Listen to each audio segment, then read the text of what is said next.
All right, I'm gonna put you guys to work because, well, I guess you guys can help me more than anything. I actually have to do some looking into, well, it's shed work, maintenance work. I have a pretty expensive part sitting on the bench since like November. It was a pretty good pile of money. I want to say it was like 700. That's good for it. 800 bucks. And this is what it is. This is the new part. And I'll show you on the Moco really quick here. This part, when you grab it, you can shake it. And I don't believe you should be able to do that. Now, for some reason, last fall was hard on everybody. I mean, I'm pretty sure I was thinking I had good intentions when I ordered that, but honestly, it didn't really save me anything other than locking up several $100s for several months when really I didn't need to, because I got to take that up, I got to get the cross, and then I'm going to actually, if I can get it out of the machine, which is what you guys are going to look at with me right now, I'm just going to take it up and have the local dealership, they can do those cross sections so much quicker than I can. I can probably do it, but the last time that we did do it, it was a show.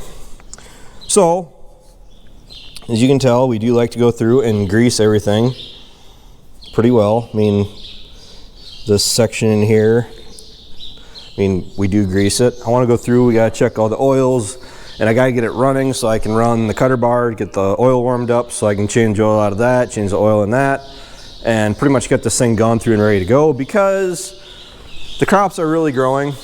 I mean, I don't know what it was about the rain we got last night, but that really seemed to be the last really good kick to the pants that the corn, the beans, and the grass really needed to get it growing. Because in the last 24 hours, I mean, the stuff right across the road, I could see a couple plants coming out of the ground. I mean, yeah, there's some corn, there's some beans. And after this rain last night and going out and checking cows this afternoon, less than 24 hours later, and I can row everything, which is good because I unhooked the corn planter, took all the closing wheels off of it, and winterized it for the year, and it's unhooked and kind of forgotten about for now. I might actually try to do some work on it this summer because it beats working on it in, you know, the cold dead of winter in March or so, trying to get it ready for planting. So it really just depends on how our summer pans out. But this part right in here is the problem, because we're getting power in from the gearbox, and what happens is that's not supposed to do that. And I can see that this has a bit of play there, but it's allowed to. The reason it's allowed to is because this machine is 12, potentially 13 years old, and we've never had any issues with this. This machine, other than some regular and some not so often common parts that need to be changed out, do get changed on it, but it's been a really reliable machine. I really don't want to get rid of it. Not because we're looking to get rid of it, it's just that people ask, you know, if we're going to update it or change it anytime soon. If we updated every machine that I get asked if we're going to change out anytime soon, I would need a couple $1 million easily. I mean, from the combine to the corn planter to the haying equipment. Dad insists the 4020 isn't going anywhere, so other than that tractor just needs some TLC too, but it is a really nice, like, haying tractor, chore tractor. I'm actually expecting my dad and that 258 New Holland roll bar rig to be clocking in the lion's share of the hours that tractor puts on this summer. So what I'm looking at here is what I'll have to do to take it off, because obviously I got to pull this bolt out. The end of the shaft is right there, and from what I can see on the new part, this pretty much just slides on. And the reason I needed the screwdriver I was looking for is, what I want to do is see what is up there that I can actually slide this back so I can get that off. It's either option A.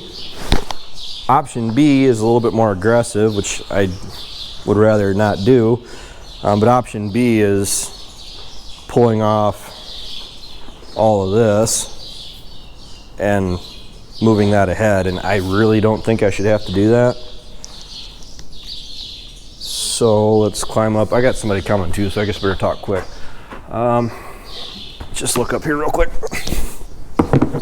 And this thing needs new teeth or new blades, and I've really been hitting them good here lately because I'm getting a lot of people saying that they're hearing a lot of, I don't know if the camera caught that or not, but I'm rattling off a lot of fun, cool new terms that people haven't ever heard before. Right or wrong? Probably wrong. So, it's actually pretty tight yet. Greased rather heavily.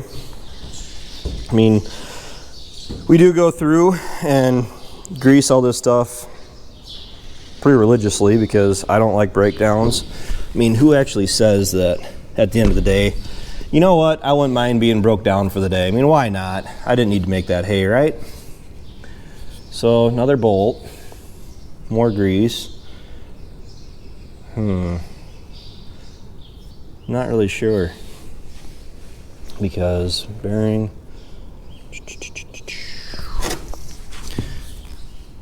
Well, seems though this is going to be a learning experience. And honestly, I should look at them belts. I guess Ryan smoked those belts last year. And those have never been replaced either. I've smoked them once, but let's see. Just got to pull a few bolts and at least pull that metal cover off. And that should be good. I really need some more light back here. Problem is I don't have that kind of time, I don't believe anyway. So this is actually like the third time I was going to start this video, and I finally got smart and shut the sound off my phone. But I'm really thinking, and you know how everybody would really like to know what we're really thinking, right guys? It might be such a thing I got to pull these covers off, which these do come off. They're kind of a pain to get back on and get lined back up and see what I'll have to really work with in there, or at least maybe so I can work that shaft from down below, just so I can move it. I'm pretty sure, because we had this off last year, I'm pretty sure that's solid all the way up till right here. So I may be able to get away with just pulling off this back cover and leaving the long one on, so I can get on this and work with that. The big thing is, when projects really start to get expensive, is when you're doing something like this, that hey, chances are once I fix this, I may never really have to do this again, ideally, right? So like these bearings that are in here, I mean, they've never been changed out before. And as far as, I mean, this cross section here, if that's acting like it might be getting kind of bad, I'll probably be replacing that. Because for those of you that are new to the channel, I did pick up, it's not just what I picked up too. I got, I don't know if it's even 100 acres, 80 acres, 80 to 100 acres. I don't have an exact number on it, of hay for myself. That is going to be a combination of production hay, which I'll sell whatever I don't need to feed my cows, which that heavy stuff that we got off the bottom last year, that reed canary, and the cows are just beating themselves to death. Not literally, but they're just going crazy for that stuff, and it lasts too. I have that clover grass mix from the field or the bench up there, or down there, and the cows seemed like they were burning through that in 2 or 3 days, but there was a lot of stuff, like crud left. I mean, it's got a lot of corn fodder residue in it because it was seeded down no-till. So there's a lot of corn stalks that I was picking up, even though I'm actually the one that went through and did second cutting of the new seeding off of it. But that rhino rake, those wheel rakes like that, they do pull in everything in the field, which doesn't bother me because hopefully the ground will be pretty well cleared off, I mean, by this year. I mean, there isn't a whole lot of residue down there yet that I could see. So we need this ready to go because on top of the hay that I'm gonna be running, hopefully 3 crops, plus the waterways that we typically make, plus the hay ground that we typically make for my dad, plus the ground. Whew, there's gonna be a lot of hay to make this year, plus all the hay that my brother seeded down this year, plus like the waterways, and like I seeded down some ground on some of my fields that it was boundaried pretty heavily by trees, and honestly, like the outside 40 to 60 feet, the crops weren't going to produce anything because the trees were pretty much sheltering out any of the sunlight, at least for half the day. And to be honest with you, for some of the tree limbs that are hanging out, the combine would be having to, well, to harvest everything that may be growing, the combine would be pretty much in tree limbs, and I really don't want to drive that through trees. But the 76, the hay equipment can actually get underneath it just fine. So I would actually rather make hay on some of the ground that isn't going to yield the best as it is, and I'm walking the money, the hay, off the farm, and I'm getting my money back that way. So plus, you know, I do have that hay preservative applicator on the round baler. I'm actually getting more and more excited to using that this year, because thinking back to last year of how much of our hay was subpar or kind of on the you know, maybe we should just be dumping this out for, you know, for bedding kind of. I gotta go. Yep, definitely gotta go.